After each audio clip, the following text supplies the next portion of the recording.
Namaste, everyone, and welcome back to our latest episode of the EkaShri Schools of Yoga podcast. And as we've mentioned in the past, the goal of the podcast is to just kind of help bring awareness to different philosophies that are embedded within the yoga philosophy. To really elucidate how we can think about applying those principles just on a very daily basis and in our daily lives.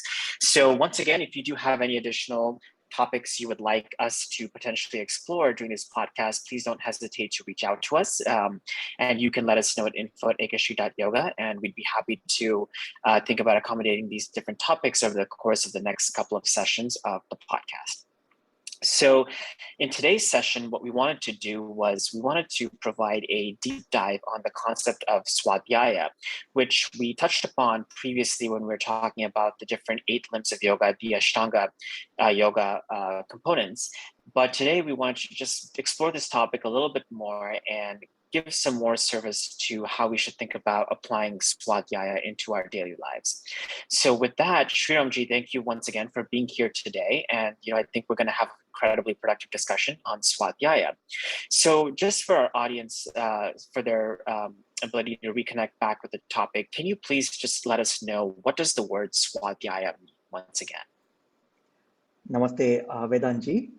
So Swadhyaya literally means self-study. So we can think of it as being made up of 2 parts, Swa, Adhyayanam. Swa refers to the self, and Adhyayanam, the literal meaning of Adhyayanam is chapters, or you can say revealing different facets.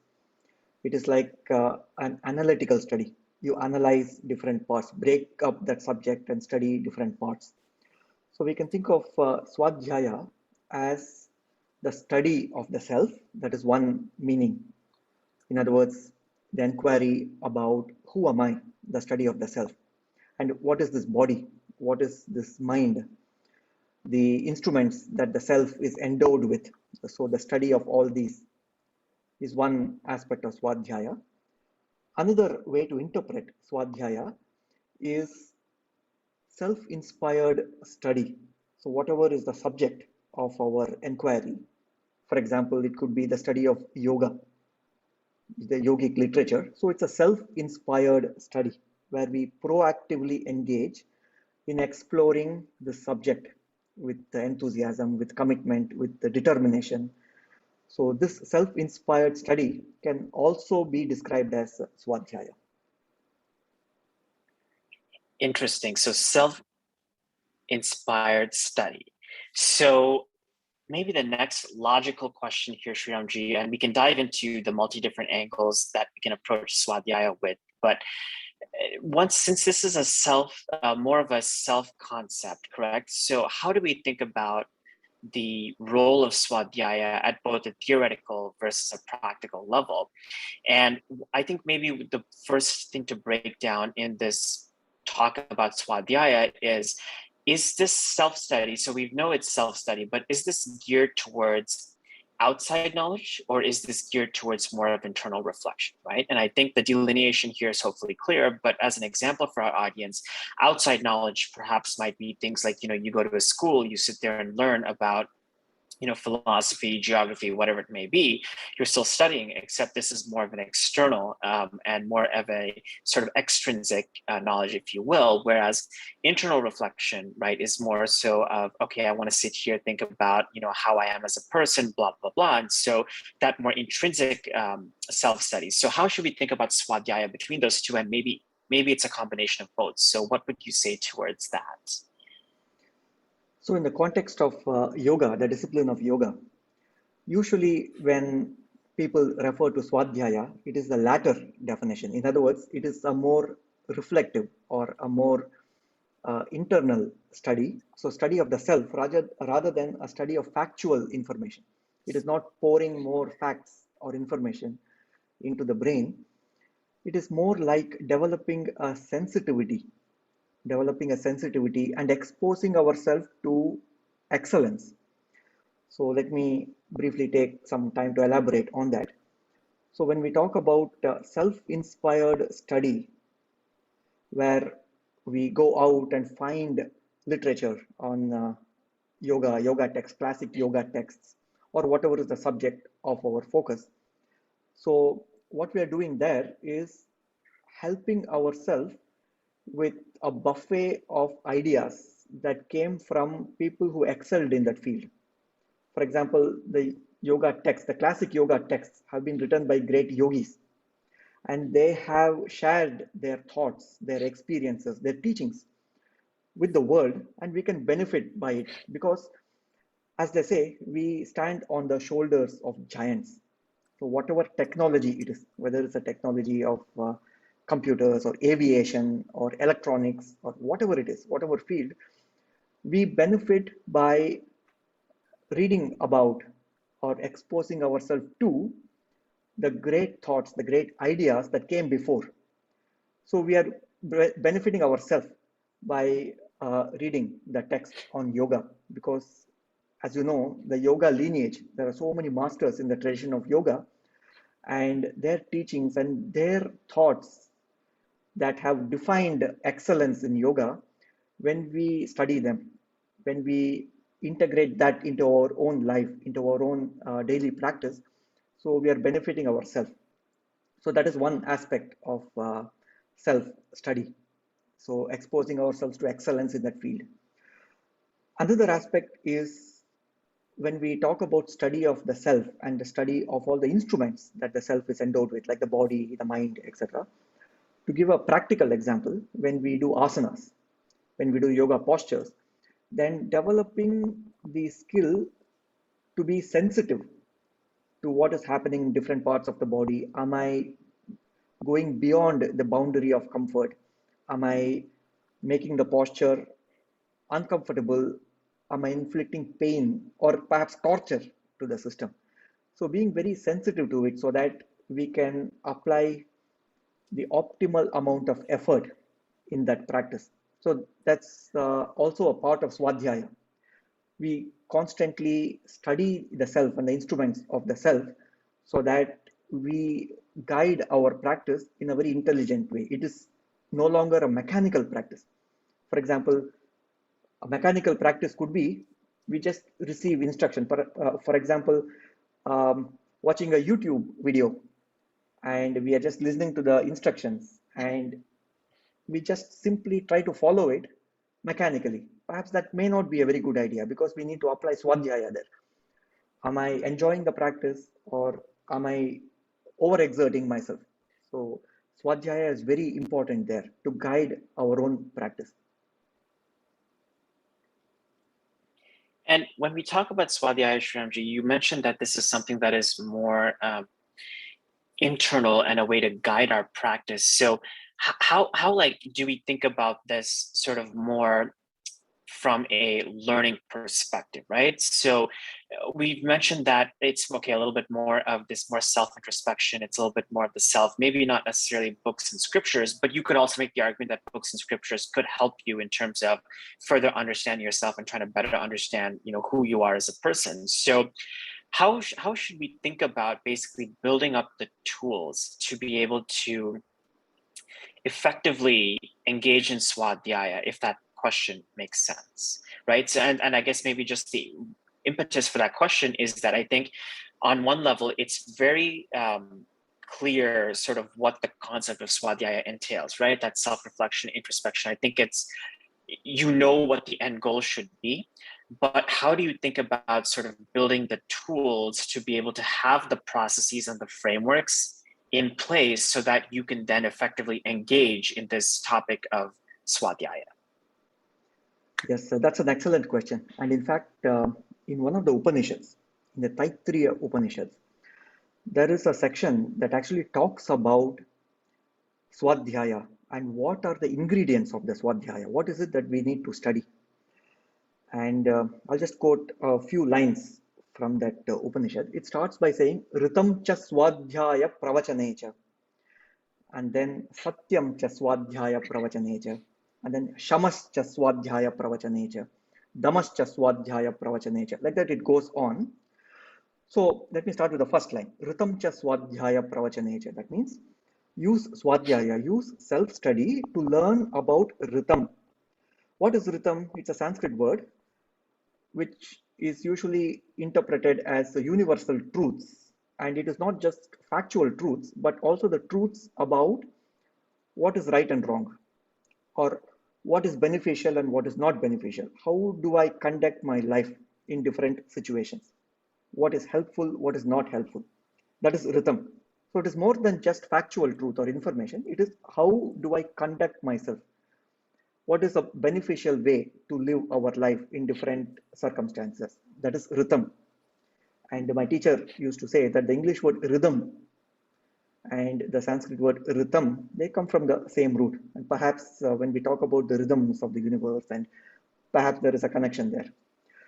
And the second statement is Satyam cha Swadhyaya Pravachanacha. Satyam means truth, enquiry into the truth. So, what is truth? Again, that's a big subject. The definition of Satyam, what is truth?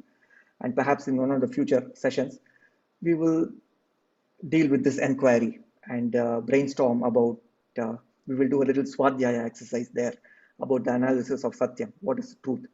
So in the Upanishads, the Taittiriya Upanishads, it says, learn about what are the different dimensions of truth by self-inspired study. Satyam cha Swadhyaya Pravachanacha. And then tapas cha Swadhyaya Pravachanacha. That means learn about what are the disciplines that we need to engage in. For example, how should I practice my yoga sadhana? What are the best ways to practice asanas, pranayama, if that is part of your self-inspired discipline? So what are the ingredients of that practice?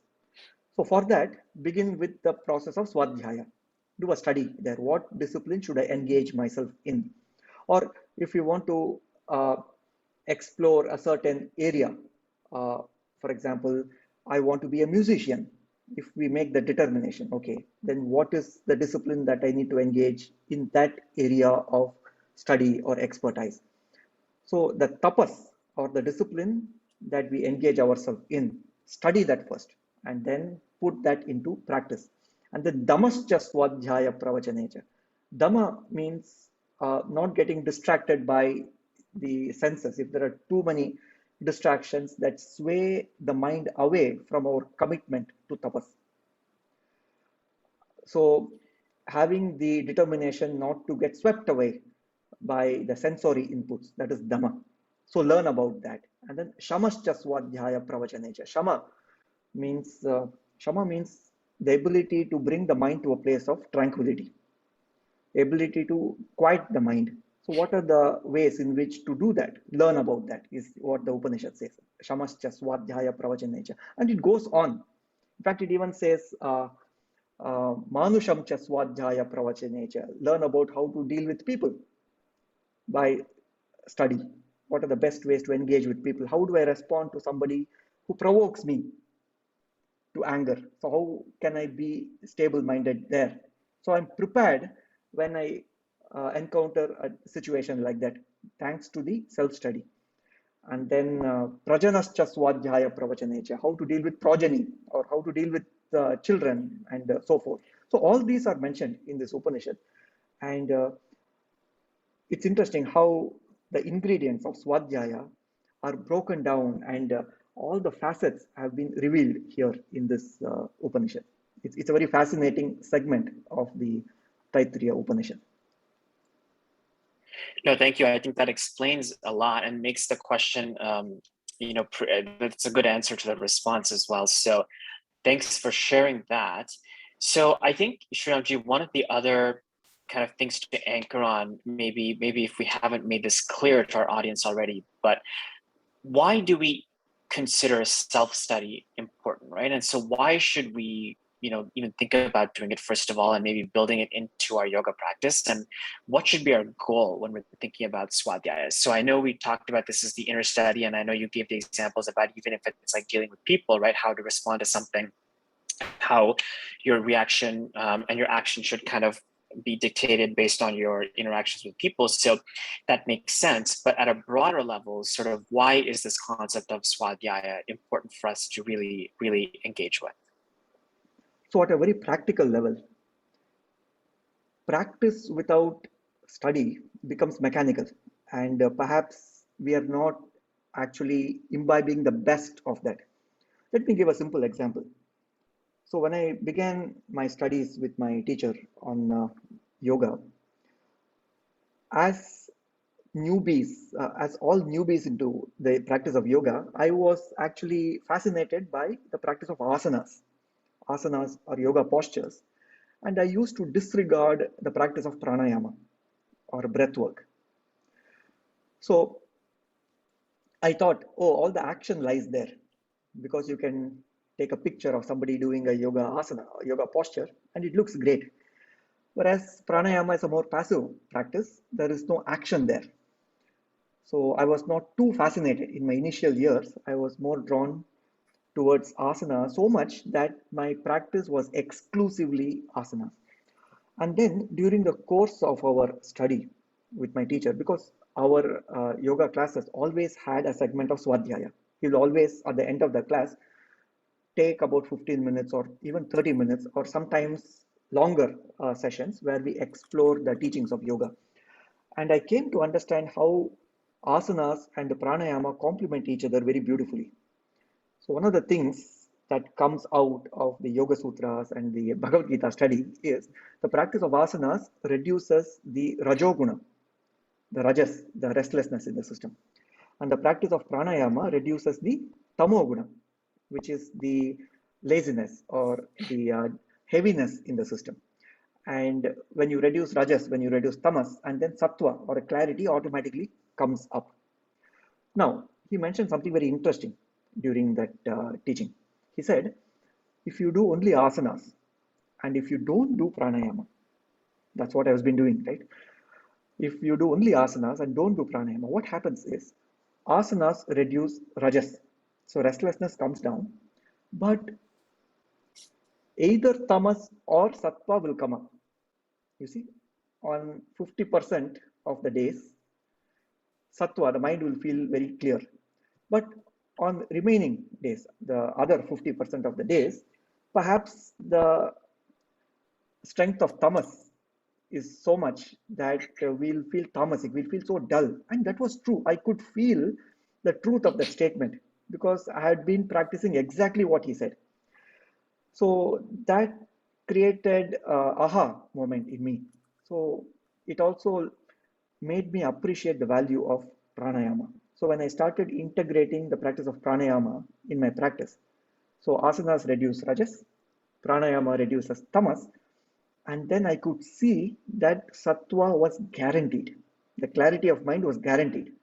So I gave this example now just to illustrate the point that how Swadhyaya, self-study, it actually empowers our yoga practice rather than doing the practice mechanically.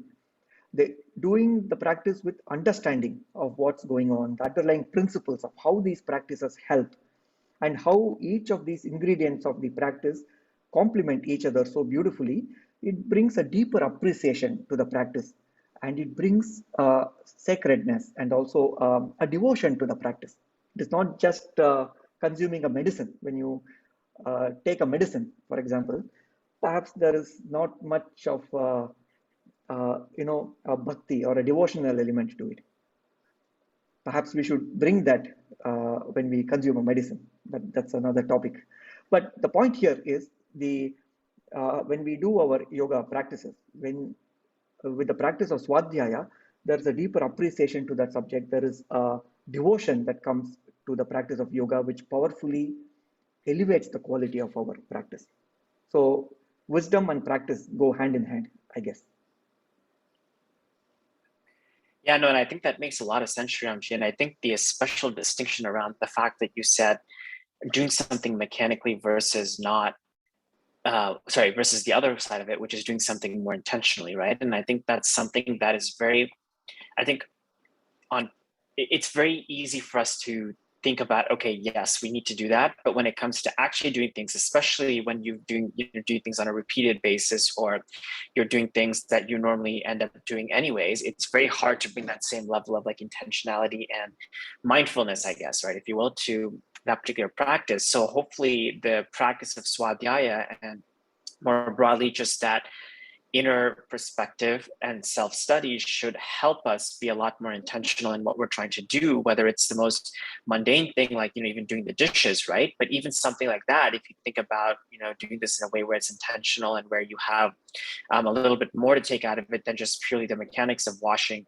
dishes, I think that is something that, could potentially lead to a big, benefit and improvement in how you just approach life as a whole. So I think that's a very powerful point to note that hopefully our listeners will, try to think about a little bit more as you're just doing very basic and repetitive things. And I think that can make a big difference as well. So thank you for sharing that. That makes a lot of sense, and I think is incredibly important. So maybe the next thing, Shriramji, to think about is, I think we've sort of touched upon this a little bit, but why are, as we think about, now we've talked a little bit more about the theory about, Swadhyaya and how this is going to be beneficial to us from many different levels, but maybe bring this down a little bit more to a more practical and applied sense. So why are asanas considered good mediums through which to pursue Swadhyaya? And is it because, when you're in that final position, it's a distinction you make between, overstretching yourself and hurting yourself versus pushing yourself to a good amount where you feel comfortable, but you feel like you're growing and learning from that? Or just broadly, why do we think about asanas as, a good medium through which to experience Swadhyaya? So it's not just asanas, any practice that we do in the discipline of yoga. So whether it is asanas or pranayama or even yamas and niyamas. So all these, we do the practice as well as it complements our Swadhyaya study. In fact, when we look at the Patanjali Yoga Sutras, Swadhyaya is mentioned as to be practiced as a triad in combination with tapas and Ishvara Pranidhana. So we have three aspects of it. Swadhyaya is not applied alone. It always comes in this combination, like a package. So we have tapas, which is discipline, and then Swadhyaya, which is self-study, and then Ishvara Pranidhana, which we can think of as devotion. There is an element of love for that subject. You see, it is not just a mechanical trying to read something for an exam.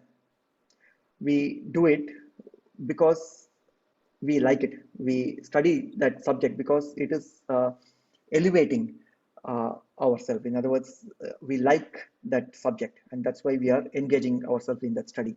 So these three aspects, tapas, swadhyaya, ishvara pranidhana, they go in combination. In fact, this is how Kriya Yoga is defined. Patanjali defines Kriya Yoga as the combination, tapas, swadhyaya, ishvara pranidhanani, kriya yoga. Now, how can we apply this in a very practical sense? For example, Swadhyaya, when we embark on this self-study, we don't do it just for the sake of entertainment. It is not like reading a gossip magazine.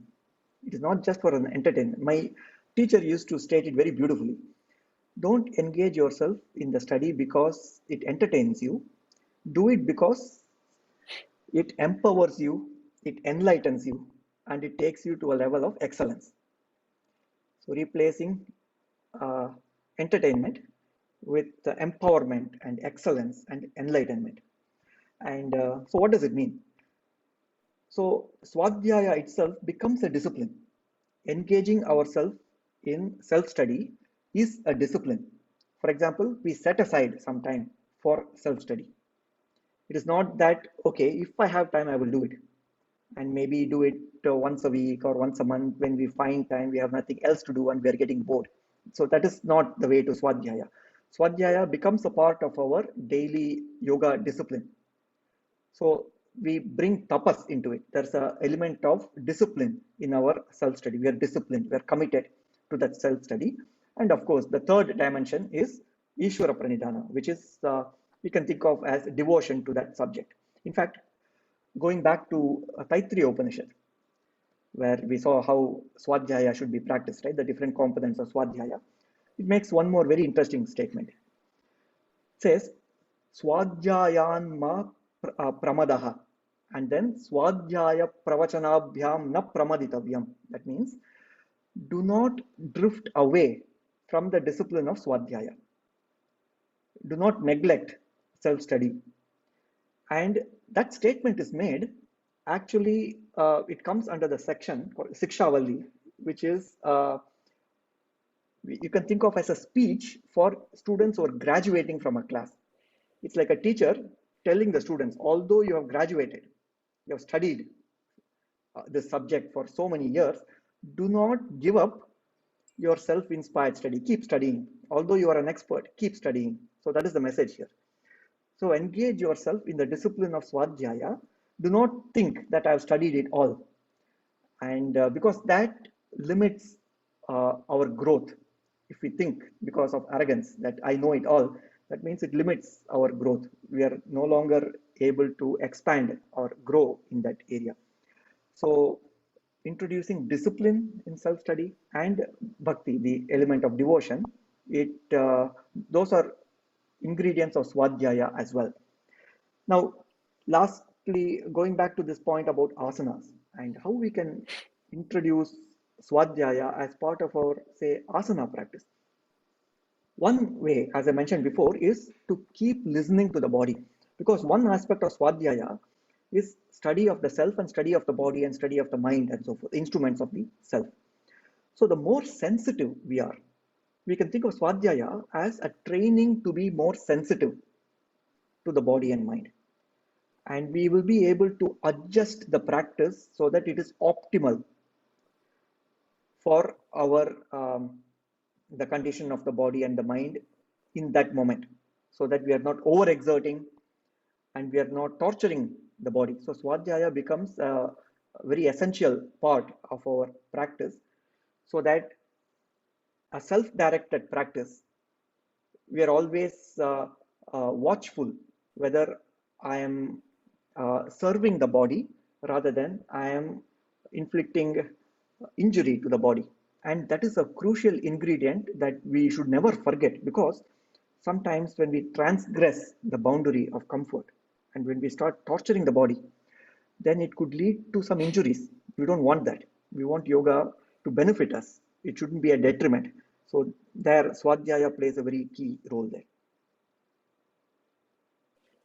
No, that makes sense, Shriramji. So thanks for delineating that. And I think it's very interesting, as you mentioned, that you don't really think about this. And I think it goes back to what we talked about with the different components of Ashtanga yoga, right? Where you don't think about each of the different components as, being in silos, but rather they're parts of an interconnected whole. And you have to really be able to experience all of them together to kind of get the full experience, as opposed to saying that I'm only going to experience one, but not get the rest of the benefits of the others. So I think that's very interesting. And so maybe then, as we think about bringing this podcast session to a close, so I think it's very clear, Shriramji, Swadhyaya, how we think about it, and the fact that it's not experienced just in asanas, but more broadly as well. So how should we, or our audience, think about, even when it comes to off the mat practice, right, of Swadhyaya? So when you're maybe doing things just like your daily routine, things like going to work, coming back to work, what advice would you give to our audience when it comes to sort of building that practice of Swadhyaya so that it becomes a habit of, daily practice, as opposed to something that sort of triggers on when we're just on the mat?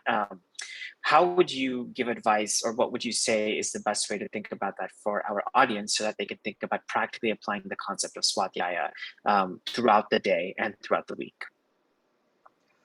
So one of the key ingredients of applying Swadhyaya in our day-to-day life, even outside the yoga mat, is mindfulness.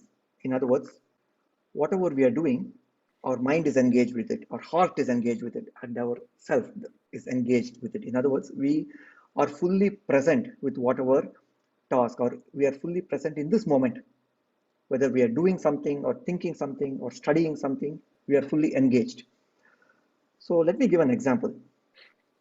When we set aside the time for eating our lunch, say, a very mundane or very practical way, we want to eat lunch. My teacher used to give this example. Many times we listen to the clock more than our own body. You see, It's like when we listen to the body, when we are keenly aware of the signals that the body is giving us, that's communicating to us. So the body will let us know when it is ready to consume food, when it is ready to receive nutrition. So when the first signals of hunger comes into the system, perhaps that is when the body is ready to receive food. Sometimes what we do is we don't listen to it, or we are not in touch with the body's intelligence. Our mind is elsewhere, so we ignore the signals and we think of other signals that will motivate us to go have lunch. Perhaps we look at the clock. Oh, it is lunchtime, so let me eat now. You see? So what Swadhyaya says is listen to your body. In fact, that is one of the key benefits of the entire practice of yoga is it puts us in touch with our own body's intelligence. And that's one aspect of Swadhyaya. We are keenly aware of the signals that are coming from the body and from the mind, etc.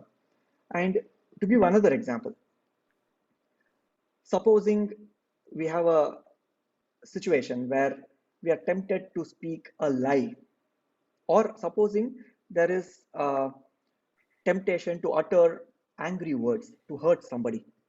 We have seen this as part of yamas and niyamas.